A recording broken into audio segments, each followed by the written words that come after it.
आजको master chef चाहिँ दादा र म कुकिङ विथ स्ट्रगल चिटी लाग्न लागिरहेको छ देखाएर आस लाग्यो भयो एकछिनपछि यहाँ हामी टमाटर पोलिरहेछ यहाँ भर्खरै आलु पनि पोलेर निकाल्यो यहाँ दाल पाकिरहेछ आलु पोलेर अलि टमाटर पोल्दै अब यसको अचार बनाइन्छ हामी हाम्रो आलु खै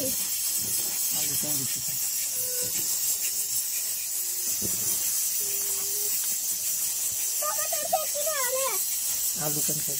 पोलेको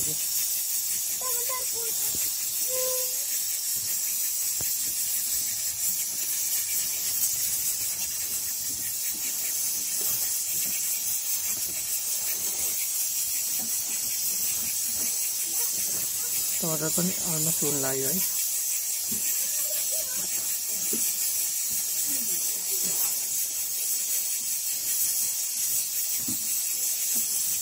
सो हाम्रो टमाटर चाहिँ हुन लागिसकेको छ सायद भइ पनि सक्यो एउटा चाहिँ भइसक्यो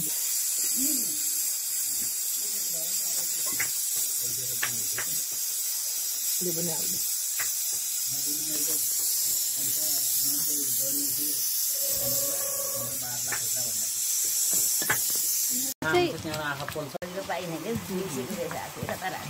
सिलौटामा मसला पिसिरहनु भएको छ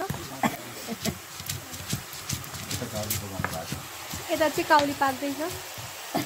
आगोमा दाल रेडी हुँदैछ यहाँ मुनि आलु चाहिँ छ टमाटर भइसक्यो जस्तो छ सिक्नु पर्यो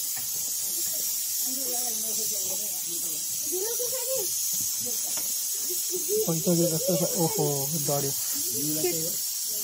केही छैन यसको भित्रको चाहिँ बोक्रा फालेको अब यसको अचार बनाइन्छ यहाँ आलु पनि यहाँ आलु छ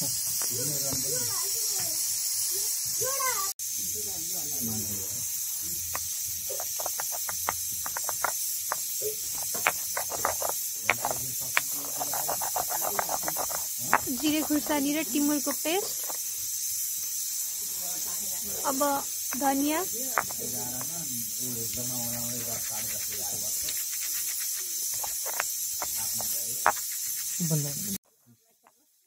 धनियाको पेस्ट भइसकेको छ हाम्रो अघि पोलेको टमाटर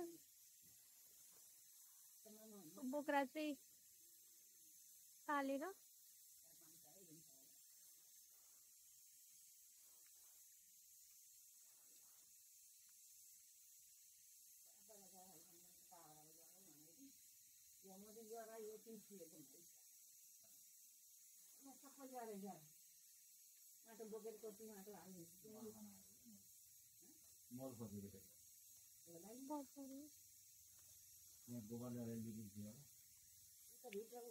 टमाटरलाई थिच्दै सामान